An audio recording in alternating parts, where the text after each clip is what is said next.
Setelah suamiku meninggal, ibu mertua memperlakukanku seperti babu, bahkan aku dilempar dengan telur busuk oleh adik ipar. Aku hanya tersenyum dan memilih kabur dari rumah itu, kubekukan ATM dan 2 hari kemudian. Sebelum ceritanya dimulai, silahkan tulis di kolom komentar dari daerah mana saja teman-teman yang menonton cerita ini. Jangan lupa like dan subscribe agar channel ini bisa semakin berkembang dan bisa mempersembahkan cerita yang lebih menarik lagi. Langit pagi di pekarangan rumah Awa dan Sentot selalu terasa istimewa. Bukan karena kemewahan, tetapi karena kehangatan yang memancar dari setiap sudutnya. Pagi itu, seperti ratusan pagi sebelumnya, Awa sedang merawat barisan mawar merah kesukaannya. Sementara Sentot duduk di teras dengan secangkir kopi, memandangi istrinya dengan tatapan yang tak pernah berubah sejak pertama kali mereka bertemu. Tatapan itu penuh pemujaan, seolah Awa adalah keajaiban satu-satunya di dunia. Bunga mawarnya indah sekali. Wah, sama seperti yang merawatnya, kata Sentot. Suaranya yang tenang selalu berhasil menjadi musik terindah di telinga Awa. Awa tersenyum, pipinya merona meski sudah 5 tahun menikah. Ia menghampiri Sentot dan duduk di sampingnya, menyandarkan kepalanya di bahu suaminya yang kokoh. Mas Sentot bisa saja. Ini kan Mas juga yang memilihkan bibitnya. Aku hanya memilihkan bibitnya. Kamu yang membuatnya mekar dengan sabar dan tulus. Balas Sentot, tangannya mengusap lembut kepala Awa. Hening sejenak, hanya ada suara kicau burung dan desau angin. Tiba-tiba, Sentot berujar dengan nada yang sedikit lebih serius.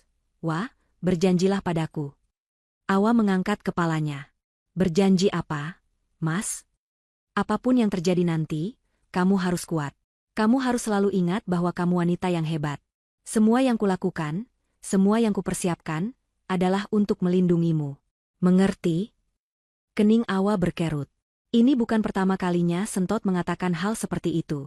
Terkadang di tengah malam, atau saat mereka sedang berkendara, suaminya akan menggenggam tangannya dan mengucapkan kalimat-kalimat serupa. Awa selalu menganggapnya sebagai ungkapan cinta yang dalam, meski ada sedikit nada aneh yang tak bisa ia artikan. Tentu saja, Mas. Aku akan selalu kuat selama ada Mas di sampingku.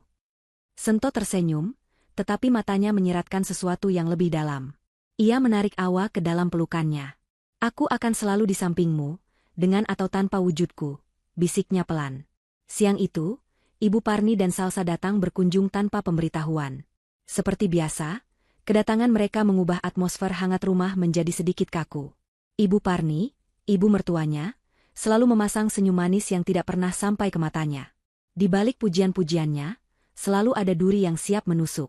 Sementara Salsa, adik iparnya, tak pernah repot-repot menyembunyikan rasa tidak sukanya. Matanya selalu memandang Awa dari atas ke bawah, seolah menilai barang murah di toko mahal. Wah, Awa, rajin sekali kamu merawat rumah. Pantas saja Sentot betah, kata Ibu Parni sambil menyapukan jarinya di atas meja, memeriksa ada debu atau tidak. Namanya juga istri, Bu. Kalau tidak rajin nanti tidak disayang suami, sahut Salsa dengan nada sinis, sambil memainkan ponsel mahalnya. Sentot segera menjadi penengah. Ibu, Salsa, ayo diminum tehnya. Awa yang buatkan khusus. Teh melati kesukaan ibu. Sentot selalu menjadi perisai bagi Awa. Di hadapannya, ibu dan adiknya tak pernah berani melewati batas. Mereka hanya bisa melempar sindiran-sindiran kecil. Awa tahu itu, dan ia bersyukur memiliki suami seperti Sentot. Ia rela menelan semua perlakuan tidak menyenangkan itu demi menjaga perasaan suaminya. Namun, perisai itu ternyata tidak abadi. Langit yang cerah bisa runtuh dalam sekejap. Sore harinya, setelah ibu dan adiknya pulang, telepon rumah berdering. Sentot sedang dalam perjalanan menuju kantor cabangnya di luar kota untuk sebuah rapat mendadak. Awa yang mengangkat telepon itu, dengan riang mengira itu adalah suaminya yang sudah sampai tujuan. Suara di seberang sana bukanlah suara Sentot. Itu adalah suara seorang pria yang panik, disusul suara sirene yang meraung-raung. Halo, benar ini dengan keluarga Bapak Sentot? Mobil dengan nomor polisi yang terdaftar atas nama beliau mengalami kecelakaan beruntun di jalan tol. Kondisi pengemudi kritis, sekarang sedang dilarikan ke Rumah Sakit Harapan Bunda. Dunia Awa berhenti berputar. Genggaman tangannya pada gagang telepon melemah, dan benda itu jatuh ke lantai dengan bunyi yang memekakan. Kakinya lemas, tubuhnya bergetar hebat. Tidak mungkin. Baru beberapa jam yang lalu suaminya memeluknya, membisikkan janji untuk selalu ada di sampingnya. Ini pasti salah. Ini mimpi buruk. Dengan sisa tenaga yang ia miliki, Awa menyambar kunci mobil dan melesat ke rumah sakit. Pikirannya kosong, hanya ada nama Sentot yang terus ia rapalkan dalam doa. Perjalanan yang seharusnya hanya 30 menit terasa seperti selamanya. Setibanya di sana, ia berlari menyusuri koridor, mengikuti arahan perawat menuju ruang gawat darurat. Di depan ruangan itu, seorang dokter menghentikannya. Wajah dokter itu tampak lelah dan penuh penyesalan. "Maaf, Bu. Kami sudah berusaha semaksimal mungkin. Pasien mengalami pendarahan hebat di dalam. Tuhan berkehendak lain." Runtuh. Seluruh dunia Awa runtuh berkeping-keping. Surga kecil yang ia bangun bersama Sentot hancur lebur dalam hitungan jam. Kakinya tak lagi sanggup menopang tubuhnya. Ia jatuh berlutut, dan sebuah jeritan pilu yang menyayat hati keluar dari tenggorokannya. Perisainya telah hilang. Mataharinya telah padam. Prosesi pemakaman terasa seperti kabut. Awa berjalan seperti robot, dipapah oleh kerabat. Wajahnya pucat, matanya sembab dan kosong. Ia melihat jasad suaminya untuk terakhir kali, wajah damai yang sangat ia cintai itu kini dingin dan kaku. Ia menaburkan bunga di atas gundukan tanah merah yang kini menjadi rumah baru bagi belahan jiwanya. Air matanya sudah kering, digantikan oleh kehampaan yang begitu luas dan menakutkan. Di tengah lautan pelayat yang menunjukkan duka, Awa menangkap pemandangan aneh. Ibu Parni dan Salsa berdiri agak jauh. Ibu mertuanya memang sesekali menyeka matanya dengan tisu, tetapi Awa bisa melihat tidak ada kesedihan tulus di sana. Yang lebih membuatnya teriris adalah saat ia melihat Ibu Parni berbisik kepada Salsa, dan mata mereka berdua tidak tertuju pada makam, melainkan pada Awa, lalu berkeliling memandangi rumah dan mobil yang terparkir. Bukan tatapan duka, melainkan tatapan penuh perhitungan. Tatapan serigala yang mengincar mangsanya yang sedang sekarat. Malam itu, tahlilan pertama digelar. Rumah yang dulu penuh tawa kini dipenuhi lantunan doa dan isak tangis. Awa duduk di sudut ruangan, memeluk foto pernikahan mereka. Pikirannya melayang, kembali ke setiap kenangan manis bersama Sentot. Ia begitu larut dalam dunianya, hingga tak menyadari saat para tamu satu persatu pamit pulang. Setelah rumah sepi, Awa masuk ke dalam kamar. Kamar yang dulu terasa hangat kini dingin dan kosong. Aroma parfum Sentot masih tertinggal di bantal, membuatnya semakin sesak. Ia duduk di tepi ranjang, membelai foto di tangannya, membisikkan nama suaminya berulang kali. Pintu kamar terbuka pelan. Ibu Parni masuk. Awa mendongak, berharap akan mendapatkan pelukan atau kata-kata penghiburan dari ibu yang telah melahirkan pria yang sangat ia cintai. Namun, yang ia dapatkan adalah tatapan dingin yang menusuk. Ibu Parni tidak menghampirinya. Matanya berkeliling ruangan, berhenti di meja rias tempat Awa meletakkan kotak perhiasannya. Sebagian besar adalah pemberian Sentot. Dengan langkah pelan, Ibu Parni berjalan ke meja rias itu. Tangannya terulur, mengambil kotak kayu berukir itu. Ia membukanya, melihat isinya dengan kilatan aneh di matanya. "Ini semua milik anakku, jadi ini milikku sekarang," kata Ibu Parni, suaranya datar tanpa emosi. Ia menutup kotak itu dan memegangnya erat. "Mulai sekarang, kamu harus sadar posisi. Kamu di rumah ini hanya menumpang." Awa tertegun. Jantungnya seolah berhenti berdetak. Kata-kata itu, diucapkan di hari kematian putranya, di hadapan menantunya yang sedang hancur, terasa lebih tajam dari belati. Malam itu, Awa sadar. Ia tidak hanya kehilangan suami. Ia baru saja dijebloskan ke dalam neraka. Fajar menyingsing tanpa kehangatan. Bagi Awa, pagi itu adalah pagi pertama di dunia yang berbeda. Dunia tanpa Sentot. Dunia di mana kata-kata kejam ibu mertuanya semalam masih terngiang-ngiang, menjadi gema menakutkan di dalam kepalanya yang pening karena menangis. Ia terbangun di atas sajadah, tak sadar tertidur setelah sholat subuh. Tubuhnya letih, hatinya remuk, namun ada perasaan baru yang menyusup masuk, sebuah ketakutan yang dingin dan nyata. Ia keluar dari kamar, berharap apa yang terjadi semalam hanyalah bagian dari mimpi buruknya. Namun, pemandangan di ruang makan langsung menghapus harapan itu. Ibu Parni sudah duduk di kursi utama, tempat yang biasanya diduduki Sentot. Di sampingnya, Salsa sedang asyik dengan ponselnya. Tak ada lagi sapaan pagi yang ramah. Yang ada hanya tatapan tajam dan perintah. "Awa, kenapa baru bangun? Cepat buatkan kami kopi dan siapkan sarapan. Nasi goreng saja, pakai telur mata sapi. Jangan lama," kata Ibu Parni tanpa menoleh. Nada bicaranya bukan lagi seperti kepada menantu, melainkan seperti kepada seorang pesuruh. Awa hanya bisa mengangguk pelan. Ia berjalan ke dapur dengan langkah gontai. Dapur yang dulu menjadi tempatnya bereksperimen resep baru bersama Sentot, kini terasa seperti medan perang yang akan ia hadapi sendirian. Tangannya gemetar saat menyalakan kompor. Setiap sudut rumah ini menyimpan kenangan tentang suaminya, dan kini kenangan itu dinodai oleh aura permusuhan yang pekat. Setelah sarapan siap, ia menatanya di meja makan. Saat ia hendak menarik kursi untuk duduk bersama, suara Salsa menghentikannya. Mau apa kamu? Meja ini untuk keluarga, bukan untuk Babu. Kamu makan di dapur saja sana. Mata Awa memanas. Babu? Kata itu terasa seperti tamparan. Iya, Babu. Memangnya kamu siapa lagi? Suamimu sudah tidak ada. Kamu tidak punya hak apa-apa lagi di sini, timpal Ibu Parni, sambil menyendok nasi goreng ke piringnya dengan rakus. Sudah sana, makan sisa yang di wajan itu. Masih banyak. Dengan hati yang hancur, Awa kembali ke dapur. Ia berdiri di depan wajan berisi sisa nasi goreng, namun nafsu makannya hilang seketika. Ia hanya bisa menatap nanar ke arah ruang makan, mendengar suara tawa dan obrolan ibu dan anak itu, seolah kematian Sentot sama sekali tidak membebani mereka. Ia akhirnya hanya meminum segelas air putih, menelan rasa lapar bersama dengan penghinaan yang baru saja ia terima. Sejak hari itu, neraka benar-benar dimulai. Status Awa di rumah itu berubah total. Ia menjadi pembantu tanpa bayaran. Dari sebelum matahari terbit, ia sudah harus bangun untuk membersihkan seluruh rumah yang besar itu, mencuci pakaian, menyiapkan sarapan. Ibu Parni dan Salsa akan bangun sesuka hati mereka, dan jika ada sedikit saja yang tidak beres, cacian dan makian akan langsung meluncur dari mulut mereka. Pernah suatu kali, Awa sedang mengepel lantai saat Salsa dengan sengaja berjalan di atas lantai yang masih basah dengan sepatu kotor. "UPS, maaf. Aku tidak lihat," katanya tanpa rasa bersalah sedikitpun, meninggalkan jejak tanah di sepanjang lantai yang baru saja dibersihkan. Awa hanya bisa menarik napas dalam-dalam dan mulai mengepel ulang dari awal. Pakaian mereka pun menjadi target. Salsa memiliki banyak baju mahal yang memerlukan perlakuan khusus. Suatu hari, ia melemparkan setumpuk baju ke keranjang cucian. "Ini cuci pakai tangan, jangan pakai mesin. Kalau sampai rusak atau warnanya luntur, gajimu setahun tidak akan cukup untuk menggantinya," ancamnya. Padahal, Awa tidak pernah menerima gaji sepeser pun.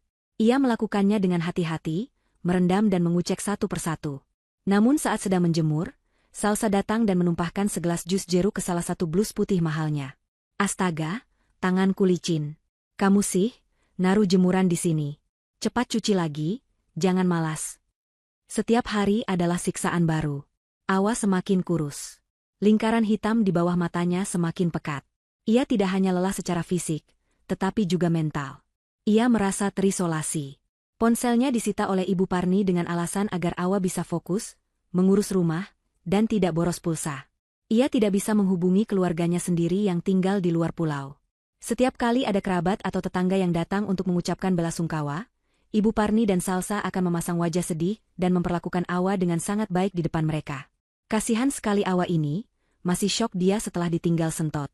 "Makanya kami yang urus semuanya, biar dia bisa tenang," kata Ibu Parni kepada para tamu, sambil mengelus punggung Awa dengan kepura-puraan yang membuat Awa mual. Namun begitu para tamu pulang, topeng itu langsung dilepas. "Aktingmu tadi bagus juga. Wah, cukup meyakinkan," sindir Salsa sambil tertawa. Di tengah penderitaannya, Awa mencoba berpegang pada kenangan Sentot. Malam hari, saat semua orang sudah tidur, ia akan diam-diam masuk ke ruang kerja Sentot yang kini terkunci. Ia masih menyimpan kunci duplikatnya.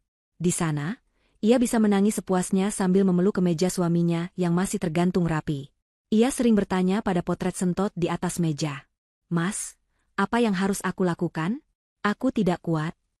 Ia mencoba meyakinkan dirinya sendiri untuk bersabar. Mungkin ini hanya luapan emosi mereka karena kehilangan.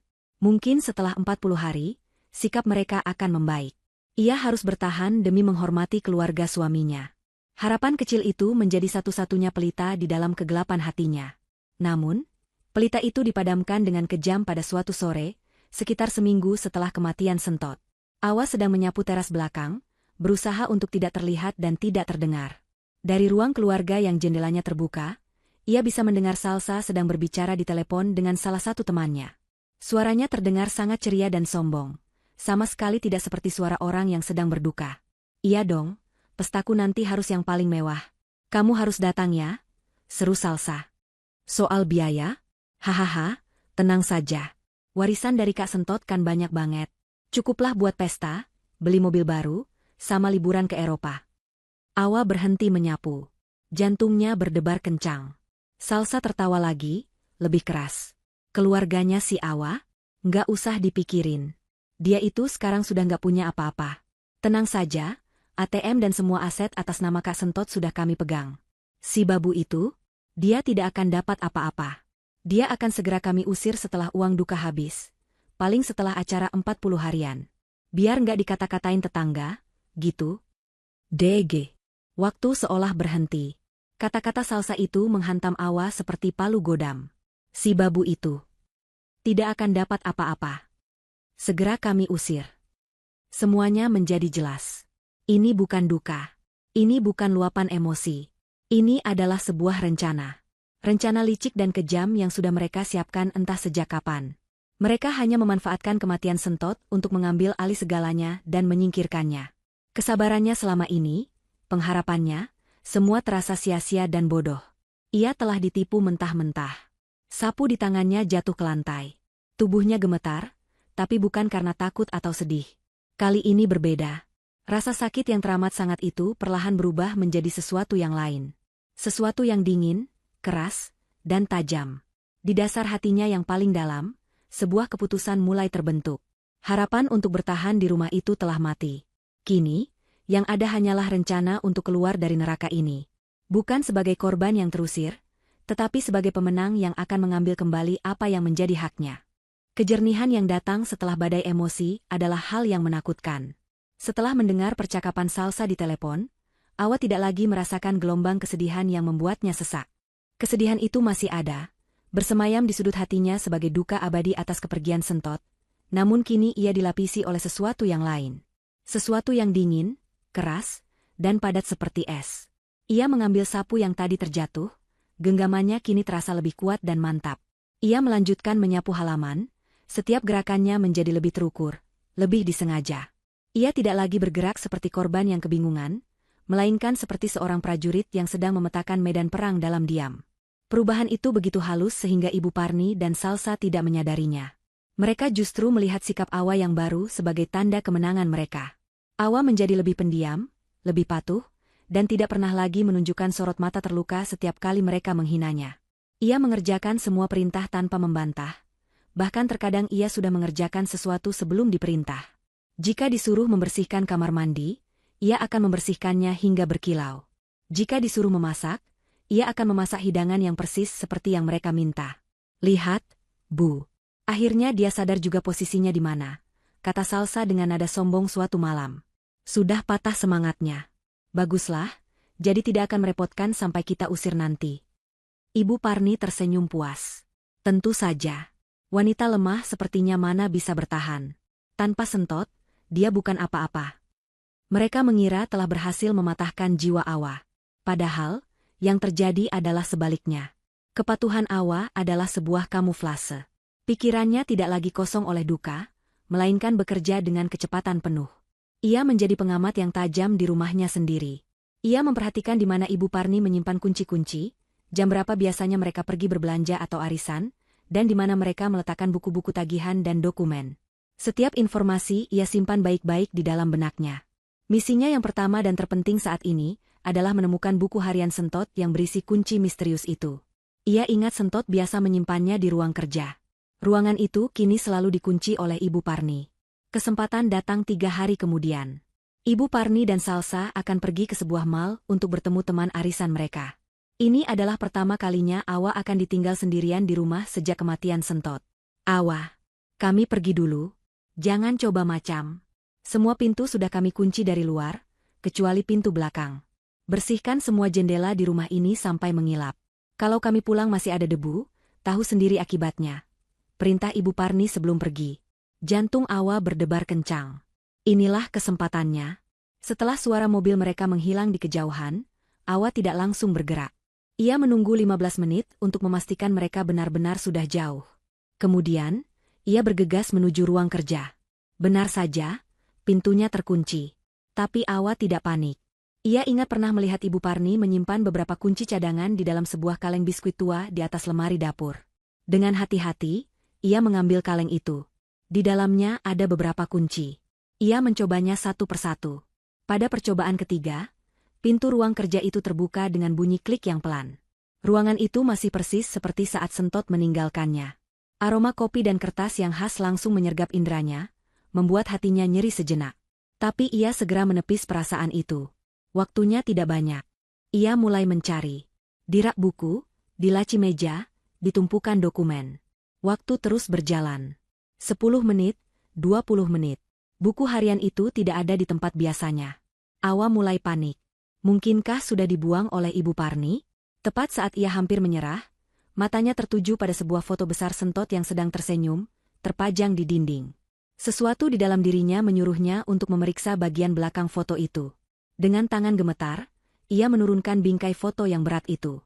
Dan di sana, direkatkan dengan selotip di papan belakang bingkai, ada sebuah buku harian bersampul kulit coklat. Buku harian yang ia cari. Dengan napas terengah, ia membukanya. Benar saja, di halaman tengah, tertempel sebuah kunci kecil yang bentuknya aneh. Bukan seperti kunci pintu atau laci biasa.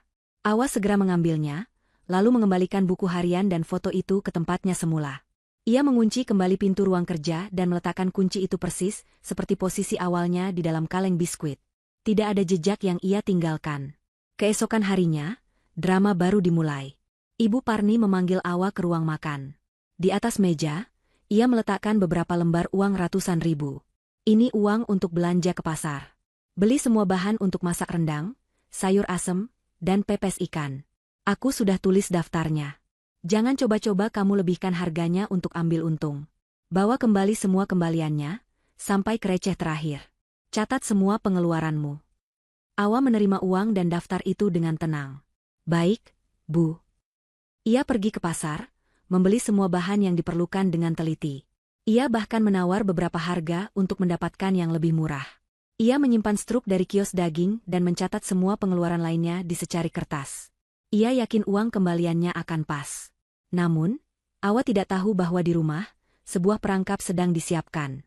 Selagi ia pergi, Salsa menyelinap masuk ke kamar Ibu Parni dan mengambil selembar uang 100 ribu dari dompet yang berisi sisa uang belanja.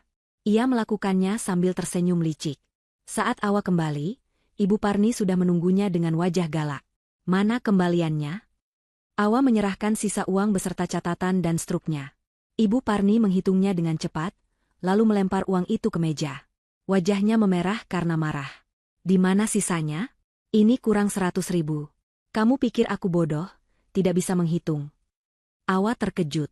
Kurang? Tidak mungkin, Bu. Saya sudah hitung dengan benar. Jangan mengelak. Kamu pasti mencurinya, bentak Ibu Parni. Salsa muncul dari kamarnya, memasang wajah kaget yang dibuat-buat. Astaga, Bu. Jangan-jangan uangnya diam-diam dia kirim untuk keluarganya di kampung. Aku sudah curiga dari dulu, makanya dia betah-betah saja diperlakukan seperti ini, ternyata ada maunya. Tuduhan itu begitu keji. Awa mencoba membela diri. Saya tidak pernah mencuri, Bu, Sal. Demi Allah. Coba Ibu hitung lagi dengan teliti, ini notanya juga ada. Sikap tenang Awa justru menyulut amarah mereka lebih besar.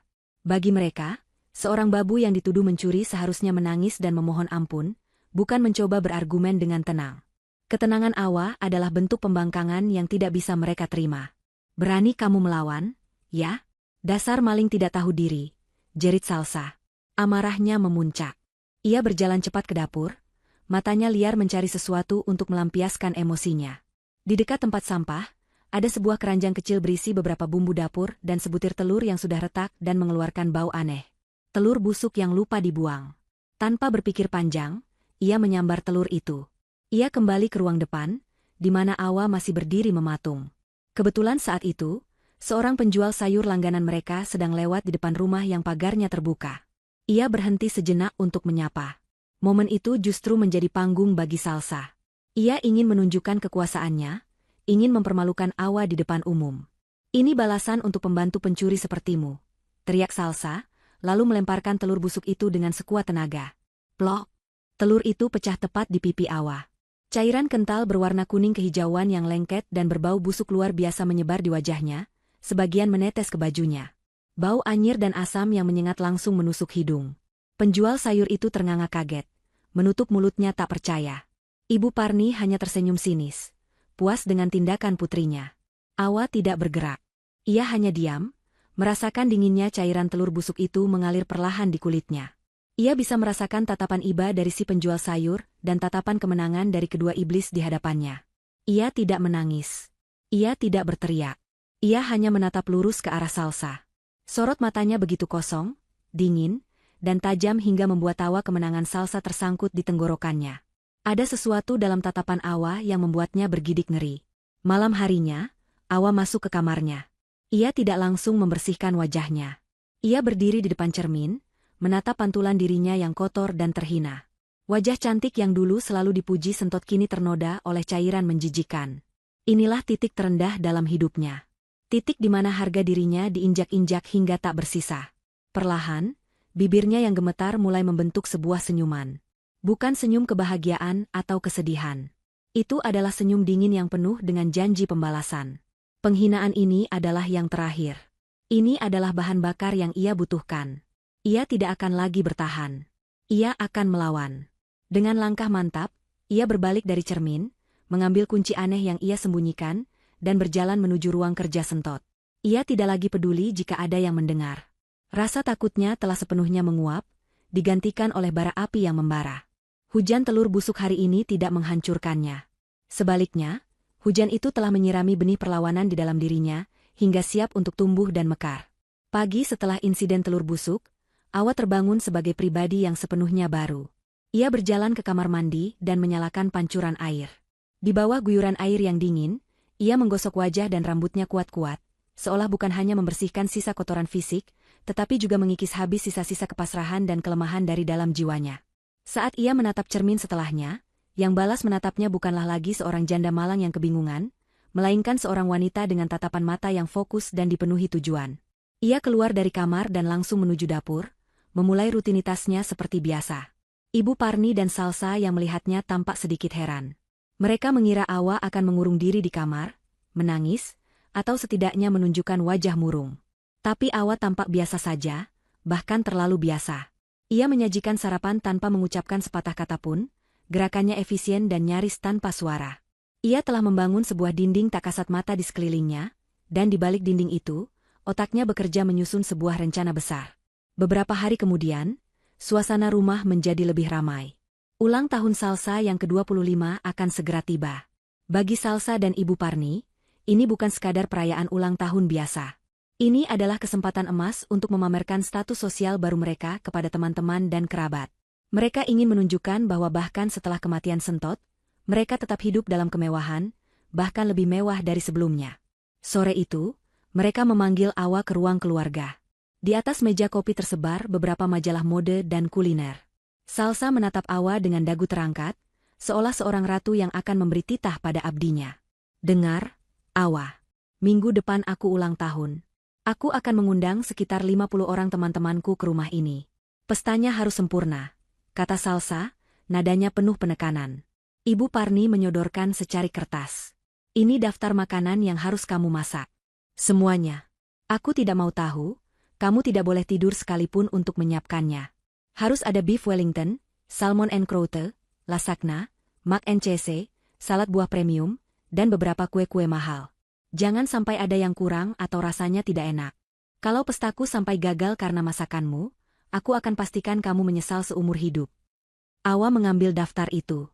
Matanya memindai deretan nama makanan rumit yang bahkan belum pernah ia dengar sebelumnya. Ini bukan lagi tugas memasak. Ini adalah sebuah siksaan yang dirancang untuk membuatnya gagal. Ibu Parni dan Salsa menatapnya dengan tajam, menunggu reaksi yang mereka harapkan, wajah putus asa, permohonan, atau mungkin air mata. Namun, yang mereka dapatkan sungguh di luar dugaan. Awa mengangkat wajahnya dari daftar itu, menatap mereka berdua secara bergantian, dan sebuah senyum tipis yang tenang terukir di bibirnya. Tentu, Bu, akan Awa siapkan semua masakan terbaik dan paling spesial untuk Salsa, jawabnya dengan suara yang begitu datar dan terkendali. Jawaban itu membuat mereka terdiam sejenak. Ketenangan Awa yang ganjil terasa lebih mengganggu daripada amarahnya. Ibu Parni menyipitkan matanya, mencoba membaca ekspresi menantunya, namun wajah Awa tak menunjukkan apa-apa selain kepatuhan yang sempurna. Salsa, yang terlalu terbuai oleh euforia pestanya, hanya menganggapnya sebagai tanda bahwa Awa akhirnya benar-benar takluk. Bagus kalau kamu sadar diri. Sana, mulai pikirkan bahan-bahannya dari sekarang. usirnya. Awa berbalik dan berjalan menuju dapur. Namun, matanya sempat melirik ke sebuah tas ransel tua milik Sentot yang tersimpan di sudut kamarnya. Sebuah rencana yang jauh lebih besar dari sekadar memasak kini mulai terbentuk sempurna di dalam kepalanya. Hari-hari berikutnya, Awa memainkan perannya dengan sangat baik. Ia meminta uang belanja dalam jumlah besar kepada Ibu Parni untuk membeli bahan-bahan mahal. Ibu Parni, yang ingin pesta anaknya sukses besar, memberikannya tanpa banyak tanya, meskipun sambil mengomel. Kesempatan ini Awa manfaatkan dengan cerdik. Saat berbelanja di pasar swalayan yang besar, ia akan membeli beberapa bahan makanan yang lebih murah namun terlihat mirip, lalu mengantongi selisih uangnya. Sedikit demi sedikit, ia mengumpulkan uang tunai. Dengan uang itulah, ia membeli sebuah ponsel murah dan kartu SIM baru dari sebuah kios kecil terpencil. Malam hari menjadi waktu Awa untuk beraksi. Saat Ibu Parni dan Salsa sudah terlelap setelah seharian sibuk memilih baju pesta, Awa akan menyelinap ke ruang kerja Sentot. Dengan kunci aneh di tangannya, ia akhirnya menemukan lubang kunci yang cocok. Bukan di laci utama, melainkan di bagian bawah meja, tersembunyi di balik panel kayu yang bisa digeser. Kunci itu masuk dengan pas. Saat kompartemen rahasia itu terbuka, jantung Awa berdebar kencang. Di dalamnya bukan tumpukan uang seperti yang mungkin dibayangkan orang. Isinya jauh lebih berharga. Ada sebuah buku jurnal bersampul kulit hitam, beberapa map berisi dokumen-dokumen dengan kop surat resmi, sebuah buku tabungan dari bank yang berbeda atas nama Awa seorang, dan yang paling membuatnya tercekat, sepucuk surat tebal yang disegel rapi dengan tulisan tangan Sentot, untuk istriku tercinta, Awa. Dengan tangan gemetar, Awa membuka surat itu. Air matanya langsung menetes saat membaca baris pertama. Sayangku Awa, jika kamu membaca surat ini, artinya aku telah gagal menepati janjiku untuk menemanimu selamanya. Maafkan aku karena harus pergi lebih dulu. Dan maafkan aku karena menyimpan semua ini darimu. Dalam surat itu, Sentot mencurahkan segalanya.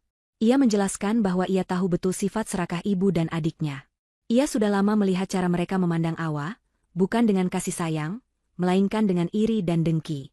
Ia takut jika sesuatu terjadi padanya, mereka akan menyakiti Awa. Karena itulah, secara diam-diam, ia telah mempersiapkan segalanya untuk melindungi istrinya. Rumah yang mereka tinggali, ternyata sudah ia balik nama menjadi atas nama Awa sepenuhnya sebagai hadiah ulang tahun pernikahan mereka yang ketiga, namun akta aslinya ia simpan. Sebagian besar saham perusahaan dan seluruh tabungan investasinya juga ia kelola melalui sebuah perwalian yang penerima manfaat tunggalnya adalah Awa. Ia sengaja membiarkan rekening bersama tetap aktif dengan saldo yang cukup untuk biaya sehari-hari, agar ibu dan adiknya memiliki sesuatu untuk dikejar dan tidak langsung mengusik aset utama. Aku tahu ini berat, sayang. Tapi aku tahu kamu kuat, tulis Sentot di akhir suratnya. Di dalam jurnal hitam itu, aku sudah menuliskan semua langkah yang harus kamu ambil. Nomor telepon pengacara kepercayaanku, Pak Tirtayasa, beserta kata sandi yang harus kamu sebutkan. Semua bukti yang kamu perlukan ada di dalam map-map itu. Ambil kembali apa yang menjadi hakmu. Hiduplah dengan bahagia. Jangan biarkan mereka merenggut cahayamu. Aku akan selalu menjagamu dari sini. Aku mencintaimu, selamanya. Awa menangis dalam diam, memeluk surat itu erat-erat. Air matanya bukan lagi air mata keputusasaan, melainkan air mata cinta, rindu, dan kekuatan yang baru ditemukan. Ia tidak lagi sendirian. Sentot, bahkan setelah tiada, masih menjadi perisainya, memberinya peta dan senjata untuk memenangkan perang ini. Hari-hari menjelang pesta, Awa menjadi aktris paling hebat. Ia sibuk di dapur, mencoba resep, dan menunjukkan pada Ibu Parni dan Salsa hasil masakannya yang sengaja ia buat sedikit kurang enak. Masih perlu banyak latihan, Bu, katanya dengan wajah polos, yang membuat mereka semakin yakin bahwa Awa benar-benar bodoh dan tidak kompeten.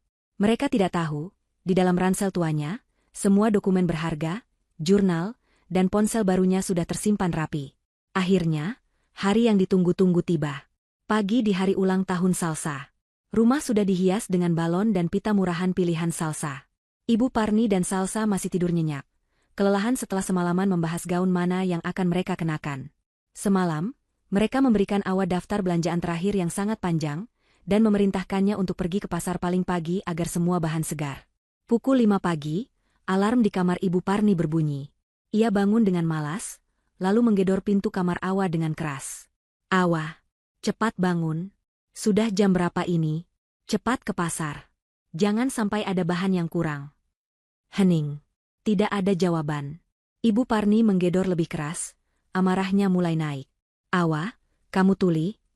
Jangan pura-pura tidur. Karena tidak ada respons, ia mendorong pintu kamar Awa yang ternyata tidak dikunci. Matanya langsung melebar. Kamar itu kosong.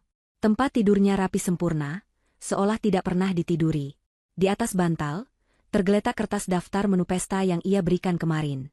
Namun, di bagian bawah daftar yang panjang itu, ada tulisan tangan Awa yang rapi dan tegas.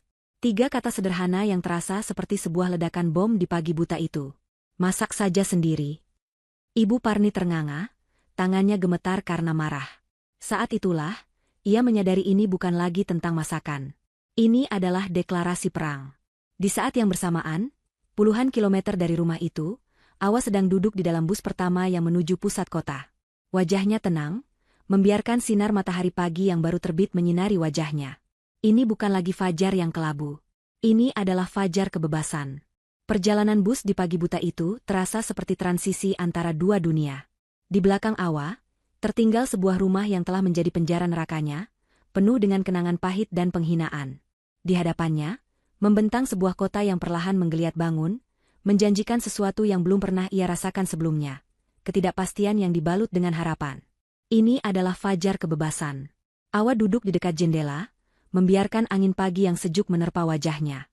Ia tidak merasakan euforia kemenangan, belum. Yang ia rasakan adalah ketegangan seorang prajurit sebelum pertempuran besar. Hatinya tenang, fokusnya setajam silet. Ia memeluk erat ransel tua milik Sentot di pangkuannya. Di dalam ransel itu tidak hanya ada dokumen dan pakaian, tetapi juga seluruh masa depannya. Ia teringat kembali pada detik-detik menegangkan saat ia melarikan diri beberapa jam sebelumnya. Setiap langkah di lantai kayu yang berderit terasa seperti dentuman genderang di telinganya. Ia melewati kamar Ibu Parni dan Salsa dengan napas tertahan, takut satu suara kecil saja akan membangunkan para naga yang tertidur. Saat ia berhasil membuka pintu depan dan menutupnya kembali dengan pelan di belakang punggungnya, saat itulah ia pertama kali menghirup udara kebebasan. Udara itu terasa begitu segar, begitu nyata, membersihkan paru-parunya dari atmosfer beracun yang telah ia hirup selama berminggu-minggu. Bus berhenti di terminal pusat kota.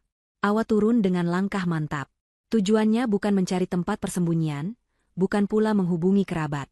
Tujuan pertamanya adalah sebuah gedung pencakar langit yang menjulang gagah di kawasan bisnis. Kantor Pusat Bank Swadaya Mandiri, nama bank yang tertera di buku tabungan dan jurnal peninggalan Sentot. Berdiri di depan lobi gedung yang megah itu, Awa merasakan sedikit getaran di lututnya. Dulu, ia hanya seorang istri yang dunianya adalah rumah dan kebun mawarnya. Kini, ia akan melangkah masuk ke dunia keuangan yang penuh dengan istilah rumit dan orang-orang berjas mahal. Ia merapikan blus sederhananya, menarik napas dalam-dalam, dan berjalan masuk. Tatapan matanya lurus ke depan, mengabaikan pandangan beberapa orang yang mungkin meremehkan penampilannya yang biasa saja. Ia tidak mendekati meja teller yang ramai. Sesuai instruksi Sentot, ia menghampiri meja resepsionis utama. "Selamat pagi, Bu. Saya ingin bertemu dengan Bapak Wijoyo, manajer cabang," katanya dengan suara yang ia usahakan terdengar tenang dan percaya diri. Resepsionis itu menatapnya sejenak. "Apakah sudah ada janji, Bu?" "Belum. Tapi tolong sampaikan pada beliau, ini mengenai almarhum Bapak Sentot Prakoso. Katakan padanya, mawar merah sudah mekar di fajar." Resepsionis itu tampak bingung dengan kalimat aneh itu, tetapi nama besar Sentot Prakoso, yang ia tahu adalah nasabah prioritas utama, membuatnya tidak berani menolak. Ia mengangkat telepon. Beberapa detik kemudian, matanya melebar. "Baik, Pak. Segera." Ia meletakkan gagang telepon dan menatap Awa dengan sikap yang berubah total, kini penuh hormat. "Silakan ikut saya, Bu Awa. Bapak Wijoyo sudah menunggu Anda." Awa diantar ke sebuah ruangan luas di lantai atas dengan pemandangan kota yang menakjubkan. Seorang pria parubaya yang ramah dan berwibawa berdiri dari kursinya dan menyambut Awa dengan hangat. "Selamat pagi, Nyonya Awa. Saya Wijoyo." Turut berduka cita yang sedalam-dalamnya atas kepergian Pak Sentot. "Beliau bukan hanya nasabah, tapi juga sahabat baik saya."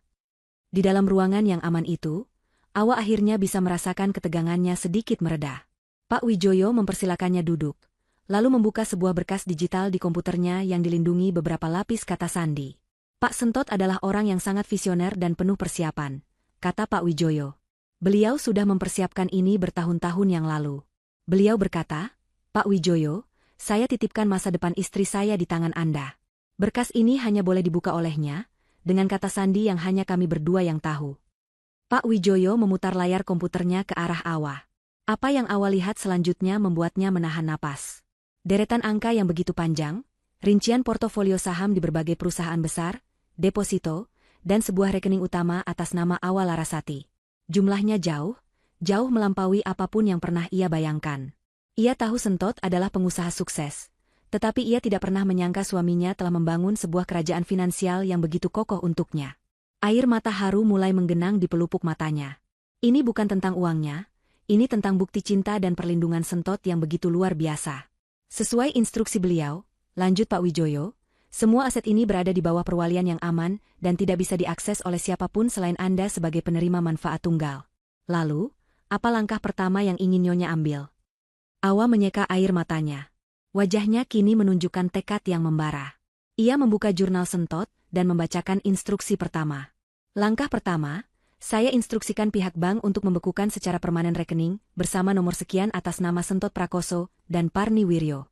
Segala akses, baik melalui kartu debit, kartu kredit, maupun layanan perbankan digital, harus diblokir efektif per detik ini juga. Pak Wijoyo tersenyum. Perintah diterima dan akan segera dilaksanakan. Ia mengetik beberapa perintah di komputernya. Sudah selesai, Nyonya. Rekening itu sekarang tidak bisa diakses. Awa merasakan gelombang kelegaan yang luar biasa. Langkah pertama pembalasannya telah berhasil. Selanjutnya, saya ingin mengaktifkan rekening pribadi saya dan meminta kartu debit baru. Tentu saja. Akan kami siapkan kartu instan untuk Anda sekarang juga, jawab Pak Wijoyo. Dan yang terakhir, kata Awa, nadanya semakin mantap, saya minta tolong untuk dihubungkan dengan pengacara keluarga, Bapak Tirtayasa. Pak Wijoyo langsung menyambungkan telepon di mejanya ke sebuah nomor. Setelah tersambung, ia menyerahkan gagang telepon itu pada Awa. Halo, Tirtayasa di sini, terdengar suara berat dan berwibawa dari seberang. Selamat pagi, Pak Tirtayasa. Saya Awa Larasati, istri almarhum Bapak Sentot Prakoso. Hening sejenak. Nyonya Awa. Saya sudah menunggu telepon Anda. Saya turut berduka cita. Apa yang bisa saya bantu? Sesuai amanat dari almarhum suami saya ingin meminta jasa Bapak untuk membacakan surat wasiat di kediaman kami, lusa pagi. Tentu saja, Nyonya, tim kami akan siap. Segala dokumen yang diperlukan sudah ada pada kami, sesuai instruksi Pak Sentot sejak lama. Setelah menutup telepon, Awa merasa beban berat di pundaknya terangkat. Roda-roda keadilan telah mulai berputar. Ia meninggalkan gedung bank itu bukan lagi sebagai wanita lusuh yang melarikan diri, tetapi sebagai seorang arsitek dari takdirnya sendiri. Langkah pertamanya adalah menuju sebuah butik sederhana. Ia membeli beberapa setel pakaian yang pantas, celana kain, blus yang rapi, dan sebuah blazer. Saat ia berganti pakaian di kamar pas, ia menatap pantulan dirinya. Pakaian itu bukan hanya menutupi tubuhnya, tetapi juga memberinya lapisan pelindung, sebuah seragam untuk pertempuran yang akan datang. Dengan kartu debit barunya, ia menyewa sebuah kamar di hotel yang bersih dan aman. Tidak mewah, tetapi memberinya privasi dan ketenangan yang sangat ia butuhkan. Untuk pertama kalinya dalam berminggu-minggu, ia sendirian di sebuah ruangan tanpa rasa takut. Ia bisa bernapas lega. Malam itu, di dalam kamar hotelnya, ia mengeluarkan semua dokumen dari ransel tua Sentot dan menatanya di atas tempat tidur. Akta rumah, surat saham, jurnal, dan surat cinta dari suaminya. Ia membaca ulang surat itu, membiarkan setiap kata dari Sentot meresap ke dalam jiwanya, memberinya kekuatan. Tiba-tiba, ponsel barunya bergetar. Sebuah pesan masuk dari nomor yang tidak ia kenal. Jantungnya berdebar sesaat sebelum ia membukanya. Nyonya Awa, perkenalkan, saya Tirtayasa. Tim kami sudah siap. Almarhum Bapak Sentot juga meninggalkan satu instruksi terakhir untuk kami laksanakan pada hari pembacaan wasiat. Sebuah paket kejutan untuk Nona Salsa. Semua sudah kami siapkan. Sampai jumpa lusa. Sebuah senyum perlahan terkembang di bibir Awa. Senyum yang dingin, tajam, dan penuh antisipasi. Sentot benar-benar telah memikirkan segalanya, bahkan hingga detail terkecil dari sebuah karma yang manis. Permainan ini akan menjadi jauh lebih menarik dari yang ia bayangkan. Sementara Awa sedang menyusun kembali kepingan hidupnya di pusat kota, di rumah peninggalan Sentot, api neraka baru saja tersulut. Ibu Parni berdiri kaku di ambang pintu kamar Awa yang kosong, tangannya gemetar memegang kertas berisi 3 kata yang menusuk. Masak saja sendiri. Udara pagi yang sejuk tiba-tiba terasa panas membakar. Salsa keluar dari kamarnya dengan wajah ceria, mengenakan gaun sutra baru yang ia siapkan khusus untuk hari ulang tahunnya. Rambutnya ditata sempurna, riasannya tanpa celah. Ia siap menjadi ratu sehari. "Ibu, kenapa teriak-teriak pagi-pagi? Berisik sekali, nanti riasanku luntur," keluhnya manja. Ibu Parni berbalik dengan gerakan patah-patah. Wajahnya pucat pasi menahan amarah. Tanpa berkata apa-apa, ia menyodorkan kertas itu ke depan wajah Salsa. "Lihat ini, baca." Salsa mengambil kertas itu, keningnya berkerut. Matanya memindai daftar menu yang panjang, lalu berhenti di tulisan tangan di bagian bawah. Wajahnya berubah dari bingung, menjadi tidak percaya, lalu seketika memerah padam. Apa-apaan ini? Beraninya dia? Di mana perempuan sialan itu? "Pergi." "Dia kabur," desis Ibu Parni, suaranya serak. "Kamarnya kosong. Pakaiannya juga tidak ada." "Kurang ajar." Salsa menjerit histeris. Ia meremas kertas itu hingga menjadi bola kusut dan melemparkannya ke lantai. Gaun indahnya, riasan cantiknya, semua terasa sia-sia. Pesta impiannya kini terancam hancur berantakan. Dia sengaja melakukan ini untuk merusak hariku. "Ibu, kita harus bagaimana? Tamu akan datang sebentar lagi." Awalnya, mereka masih berpikir Awa hanya menggertak. Mungkin ia hanya bersembunyi di suatu tempat di sekitar rumah untuk memberi mereka pelajaran. Mereka dengan panik mencari ke seluruh sudut rumah, dari gudang hingga ke taman belakang, sambil terus meneriakkan nama Awa dengan makian. Tentu saja, hasilnya nihil. Ponsel lama Awa yang mereka sita pun mati total. Kenyataan pahit itu akhirnya meresap. Awa benar-benar telah pergi, dan ia telah meninggalkan mereka dengan sebuah bom waktu. "Sudah, jangan menangis," bentak Ibu Parni, mencoba mengambil alih kendali meskipun ia sendiri panik setengah mati. Reputasinya di depan teman-teman arisannya dipertaruhkan hari ini. "Kita tunjukkan padanya kalau kita tidak butuh dia. Cepat, ganti bajumu dengan yang lebih santai. Kita pesan catering paling mewah sekarang juga. Aku mau semua orang lihat kita tetap bisa menggelar pesta termegah tanpa babu itu." Dengan napas terengah-engah, mereka duduk di depan laptop. Jari-jari Salsa menari dengan panik di atas keyboard, mencari layanan catering darurat. Mereka menemukan satu yang bersedia, sebuah restoran hotel bintang 5 yang menawarkan paket pesta instan, tentu dengan harga yang mencekik leher. "Tak ada pilihan lain. Pesan saja yang paling mahal," seru Ibu Parni. "Pakai paket platinum." Salsa dengan cepat mengisi formulir pemesanan. Saat tiba di halaman pembayaran, ia memasukkan nomor kartu debit dari rekening bersama yang selama ini menjadi sumber foya-foya mereka. Ia mengklik tombol, bayar. Beberapa detik kemudian, sebuah notifikasi merah muncul di layar, transaksi ditolak. "Loh, kok ditolak?" gumam Salsa bingung. Ia mencobanya lagi, memastikan tidak ada nomor yang salah. Hasilnya sama. Transaksi ditolak. "Pakai kartu kredit saja," perintah Ibu Parni, jantungnya mulai berdebar tak karuan. Salsa memasukkan data kartu kredit peninggalan Sentot. Lagi-lagi, notifikasi yang sama muncul. Mereka mencoba semua kartu yang mereka miliki yang terhubung dengan rekening Sentot. Semuanya ditolak. "Ini pasti ada gangguan sistem," kata Salsa, mencoba menenangkan dirinya sendiri. "Kalau begitu tarik tunai saja. Cepat ke ATM sekarang. Tarik 50 juta. Suruh Ibu Parni, suaranya mulai bergetar. Masih dengan gaun pestanya yang sedikit kusut, Salsa menyambar kunci mobil dan melesat ke ATM terdekat. Ia merasa seperti orang gila, pergi ke ATM dengan penampilan glamour di pagi hari.